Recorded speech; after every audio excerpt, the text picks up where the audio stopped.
మనతో పాటు BRS party మహిళా నాయకులు ఉన్నారు, మాట్లాడే ప్రయత్నం చేద్దాం. చెప్పండి, ఎట్లా చూస్తారు? ఇప్పుడు 1000 కోట్ల స్కామ్ జరిగిందంటూ కూడా మీరు ఆరోపిస్తున్నారు. వాళ్ళేమో చర్చకు మీరు సిద్ధం అంటున్నారు, గన్ పార్క్ రమ్మంటున్నారు. ఎట్లా చూస్తారు? జూపల్లి కృష్ణారావుకి మేము ఏం చెప్తున్నామంటే, నిన్న నోటికొచ్చిన మాటలు మాట్లాడిండు.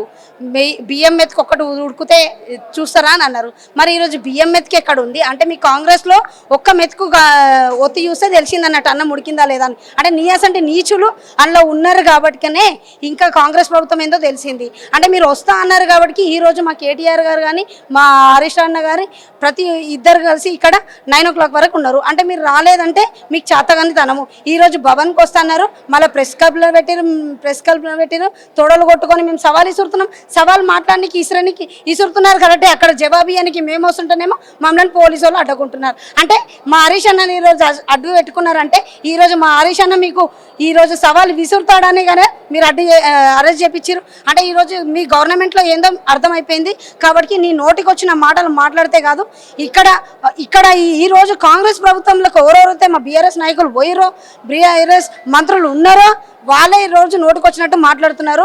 మా కేటీఆర్ గారి మీద కానీ మా హరీష్ అన్న గారి మీద మా కేసీఆర్ అంటే వీళ్ళకు నోటి దూల ఎక్కువై నోటి దూలతో మాట్లాడుతున్నారు. ఫస్ట్ ఆఫ్ ఆల్ మీరు ఏ పార్టీలో ఉండే, ఏ పార్టీలో ఇనాగ్రేషన్స్ చేసిండే, ఏమేమి పథకాలు తెచ్చిండు మన కేసీఆర్ గారు అవి తెలిసి ఉంటే చాలు. అంటే నోటికొచ్చినట్టు మాట్లాడితే ఈడ ఎవరు ఊకునేటోళ్ళు లేరు. నువ్వు ఎంతకైనా తగ్గించినా పర్లే, మా కేటీఆర్ అన్న అవసరం లేదు. మా మేము మా బీఆర్ఎస్ కార్యకర్తలే చాలమని మేము అనుకుంటున్నాం. మనతో పాటు బీఆర్ఎస్ లీడర్ పవన్ గౌడ్ గారు మాట్లాడే ప్రయత్నం చేద్దాం. చెప్పండి అక్క, ఇప్పుడు ఎట్లా చూస్తారు? అక్కడ గన్ పార్క్ దగ్గర రెడీగా ఉన్నా అని చెప్పేసి కాంగ్రెస్ పార్టీ నాయకులు అంటున్నారు. తెలంగాణ భవన్ లో రెడీగానే ఉన్నాము. మేము తెలంగాణ భవన్ లో రెడీగా ఉన్నాము. మీ దగ్గరికి గన్ పార్క్ దగ్గరికి రావడానికి కూడా మా నాయకులు రెడీగా ఉండి బయటికి వస్తే పోలీసులతోటి మీరు నిర్బంధించడం కూడా జరిగింది. మా హరీష్ అన్నని కానివ్వండి, ఆర్ఎస్ ప్రవీణ్ అన్నని కానివ్వండి, శ్రీనివాస్ గౌడ్ కానివ్వండి, గెలు శ్రీనివాస్ గారిని కానివ్వండి, ప్రతి ఒక్కరిని అరెస్ట్ చేసి కాంచన్బాగ్ పోలీస్ స్టేషన్ లో పెట్టడం జరిగింది. ఇప్పటికీ కూడా మించిపోయింది ఏం లేదు. రామన్న గారు తెలంగాణ భవన్ లోనే ఉన్నారు. మీకోసం కుర్చీ వేసినాం. మహిళా మనులందరూ మంగళారతులు పట్టుకొని బొట్లు పట్టుకొని రెడీగా ఉన్నారు. ఇప్పటికైనా ఫుల్ సెక్యూరిటీ తోటి మేమే ఉంటాము. కాంగ్రెస్ నాయకులారా ఎవరు వస్తారో రండి, చర్చకు సిద్ధము. కాగు లెక్కలు చెప్పినాయి కాకి లెక్కలా, లేకపోతే రేవంత్ రెడ్డి కాకి లెక్కలా అనేది నిరూపించుకుందాం.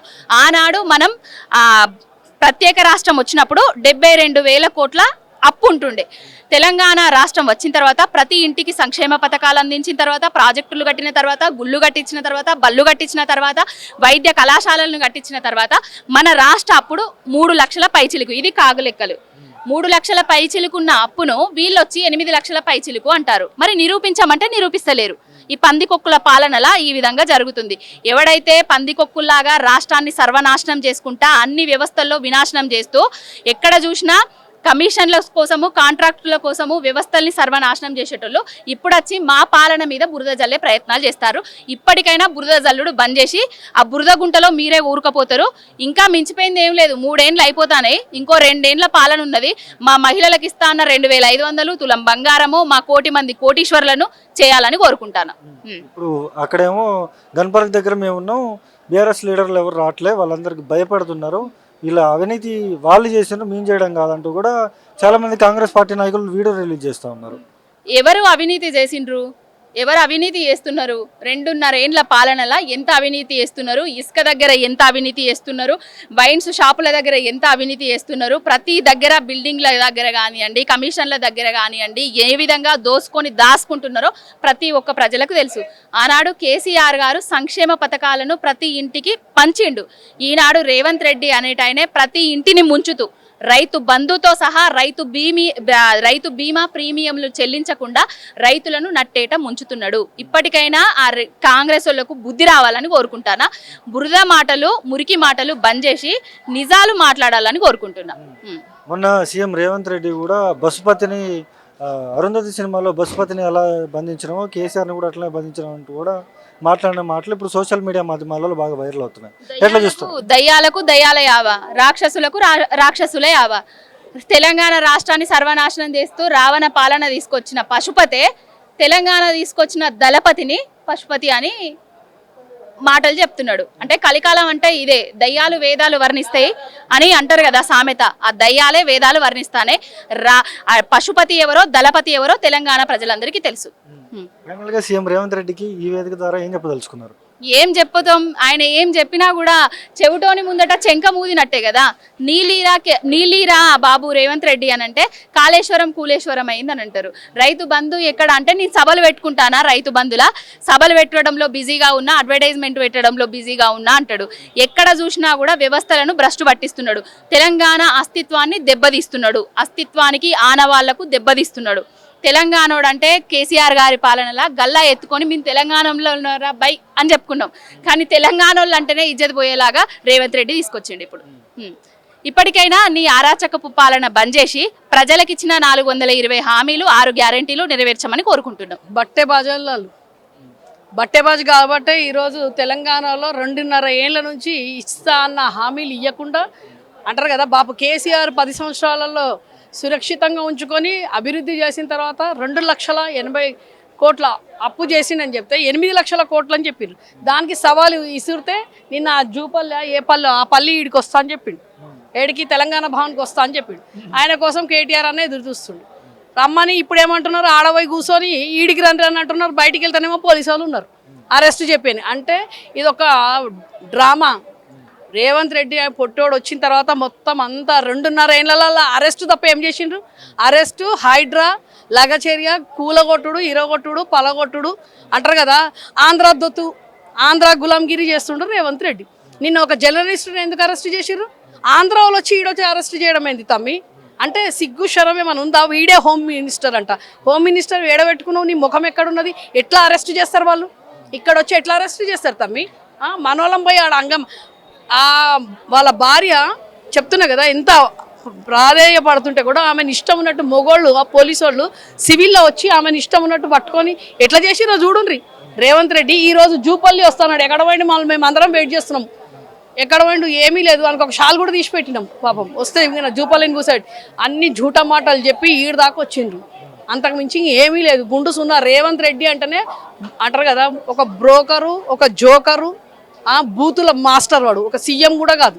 వాడు ఏం చెప్పిండు, ఆ జూపల్లికి ఎందుకు పోతారు నాయనా నువ్వు, నేను పోంది నువ్వెందుకు పోతావు అని అన్నట్టున్నాడు. ఇప్పుడు ఆయన మళ్ళీ కేసీఆర్ రావాలని, కేసీఆర్ స్థాయికి వీళ్ళంతా ఉన్నారా తమ్మి? వీళ్ళ స్థాయి ఎక్కడ, కేసీఆర్ ఎక్కడ? ఒక తెలంగాణ తెచ్చినోడు ఈరోజు ఆంధ్ర దొత్తు పనం చేసిండు కాబట్టి చిరంజీవి పెళ్ళానికి ఎందుకు ఇస్తారు తమ్మి? యాదాద్రి కట్టింది ఎవరు? యాదాద్రి కట్టిన తర్వాత తెలంగాణలో కాంగ్రెస్ మహిళలు లేరా? పాపం కష్టపడేటోళ్ళు ఎంతమంది. మొన్నటిదాకా ఆమె పైన కల్వ సుజాతకు ఒకటి ఇచ్చిరు, పాపం ఓర్లంగా ఏడవంగా పాపం ఆమెకు ఒకటి ఇచ్చిరు. మళ్ళీ ఇప్పుడు ఆమె సంధ్యారెడ్డి అట్లాంటి ఆమెకి ఇవ్వచ్చుగా. పార్టీ పరంగా ఆమె అంతగానం కష్టపడుతుంది. ఈ చిరంజీవి పెళ్ళాం ఎవరు? ఎప్పుడన్నా కాంగ్రెస్ కండ వేసుకుందా? కాంగ్రెస్ జెండా పట్టుకొని ఎప్పుడన్నా మోసిందా? అంటే చిరంజీవి ఆంధ్ర వాళ్ళకు మళ్ళీ ఎన్ని లక్షల కోట్లు తీసుకుంటేమో మళ్ళీ వాళ్ళతో. ఆంధ్ర గులాంగిరి, ఢిల్లీ గులాంగిరి. రాహుల్ గాంధీకి మోదీకి పోయి మూటలు మోసేటోడు పని తీసుకున్నాడు ఈ పొట్టోడు. ఆ పొట్టోనికి ఏం పని లేదు, తెలంగాణను మొత్తం నాశనం చేయడానికే వచ్చిండు. ఆని బొంద పెట్టే వరకు మళ్ళీ మా బాపు కేసీఆర్ రావాలి. కేసీఆర్ వచ్చిన తర్వాతనే సురక్షితంగా ఉంటుంది. ఈరోజు మానభంగాలు అవుతున్నాయి, మర్డర్లు అవుతున్నాయి. మళ్ళీ ఈరోజు వాని పేరేం పేరు, వాని బండి సంజయ్ కొడుకుది కేసు ఏమైపోయింది? పొట్టోడా ఎక్కడ పోయింది దాని కేసు? ఎవరైనా బెయిలిస్తారా తమ్మి ఆ కేసులో? ఈ పాటికి వేరే మామూలు మన అట్లాంటి మన ఇళ్లలో ఎవరైనా పిల్లలు ఆటోలో, లారీలలో, మామూలు తెలంగాణ ప్రజలలో ఎవరైనా చేసినట్టు ఈ పాటికి అని చంపేస్తుండే. మళ్ళీ ఈరోజు కేంద్ర మంత్రి కొడుకు అని చెప్పేసి బెయిల్ ఇస్తారా? ఎందుకు ఇస్తా? బెయిల్కి ఎట్లా పిటిషన్ వేస్తారు? వాడిని లోపటయ్యకుండా 20 ఏళ్ళ అని బండి సంజయ్ది అజ్జయమని చెప్పినాం. ఏమంటారు, పోస్ట్ బంది బర్తరఫ్ చేయనరా నైనా వాణి అని చెప్పినాం. అది లేదు. వీడు హోమ్ మినిస్టర్ అయినాక ఈరోజు కేసీఆర్ మీద ఒట్టిగా ప్రేరేపణలు. కేసీఆర్ అప్పు చేసిండంటే కేసీఆర్ ఏం చేసిండో ఒక మామూలు రైతును పోయాడు అప్పు చేసి కేసీఆర్ ఏం చేసిండు, పొట్టోడు ఏం చేసిండో చెప్తారు. ఈ పొట్టోడు ఏం చేసిండో ఈరోజు రైతుల కన్నీళ్ళు. యూరియా లేదు, రైతు బంధు లేదు, రైతు బీమా లేదు. ఈ పాటికి 3,000 మంది చచ్చిపోయారు 2 ఏళ్ళల్లో. వాళ్ళకి ఏమి ఇచ్చిండ్రు? ఎప్పుడు ఇచ్చిండ్రు? ఇదే మా బాబు కేసీఆర్ 10 రోజులలో 5 లక్షల రూపాయలు పంపిస్తుండే. వీడేమి ఇస్తుండు? ఆయన బొంది ఉంటాడు. ఆయన బొంద 10 సంవత్సరాలు పక్కకు పెట్టు. ఢిల్లీకి పోతున్నావు, ఎప్పుడు పోతావో తెలియదు. రాజశేఖర్ రెడ్డి పోయినట్టు. రాజశేఖర్ రెడ్డి ఎట్లా ఎగిరిపోయిండో వీడెప్పుడు ఎవరికి భవిష్యత్తు ఎవరని చెప్పి తమ్మి 34 వరకు నువ్వు కాదు కదా, నువ్వు రేపు వచ్చే ఎలక్షన్ల వరకు కూడా ఉంటాడో లేదో చూడు పొట్టోడు. అర్థమవుతుందా? నాది కూడా నమ్మకం లేదు, నీది నమ్మకం లేదు, ఎవరిది నమ్మకం లేదు. అంత విర్రవీగినట్టు వాడు ఒట్టినే బూతు మాస్టము, బూతులు తిట్టడము, హైడ్రా తేవడము, కమిషనర్లు తీసుకోవడము, బ్రోకర్గిరి చేసినది. తెలంగాణ సీఎం చేస్తే ఒక బ్రోకర్కు సీఎం పదవి ఇస్తే ఎట్లుంటుందో ఈరోజు తెలంగాణ ప్రజలందరూ చూస్తున్నారు. అర్థమైందా? ఆంధ్ర పెద్దరికం చేస్తుండు.